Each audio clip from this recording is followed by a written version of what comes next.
শনিবার থেকে কলকাতা সহ দক্ষিণবঙ্গে ব্যাপক বৃষ্টি হতে পারে। আগামী 2 জুন উত্তরবঙ্গে প্রবেশ করার কথা রয়েছে বর্ষা, এমনটাই আবহাওয়া দপ্তর জানিয়েছে। হাওয়া অফিস জারি করা হয়েছে কমলা সতর্কতা। বৃহস্পতিবারই কেরলে ঢুকছে বর্ষা।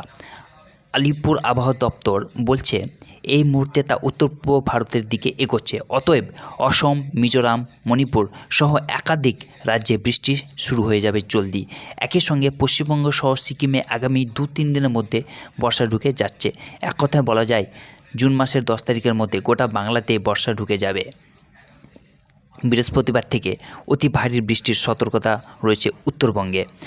শুক্রবার পর্যন্ত জলপাইগুড়ি, আলিপুরদুয়ার ও কোচবিহারে ভারী থেকে অতি ভারী বৃষ্টির সতর্কতা, সেই সঙ্গে বইবে দমকা ঝোড়ো হাওয়া। শনিবার থেকে উত্তর দিনাজপুরেও ভারী বৃষ্টির আশঙ্কা রয়েছে। শনি ও রবিবার দার্জিলিং, কালিম্পং, আলিপুরদুয়ার, কোচবিহার, জলপাইগুড়ি এবং উত্তর দিনাজপুর 6 জেলাতে ভারী বৃষ্টির পূর্বাভাস।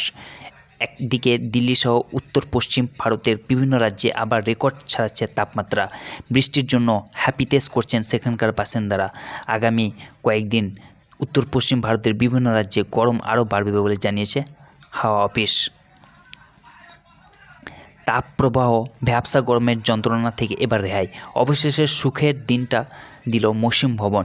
দেশের মূল ভূখণ্ডে শুরু হলো বর্ষার যাত্রা। নির্ধারিত সময়ের 2 দিন আগে বর্ষা ঢুকলো কেরলে। সাধারণত 1 জুন কেরলে ঢুকে পড়ে বর্ষা, তবে এবার ব্যতিক্রম। পাশাপাশি জানা যাচ্ছে এ রাজ্যেও নির্ধারিত সময়ের আগে ঢুকে পড়তে চলেছে বর্ষা।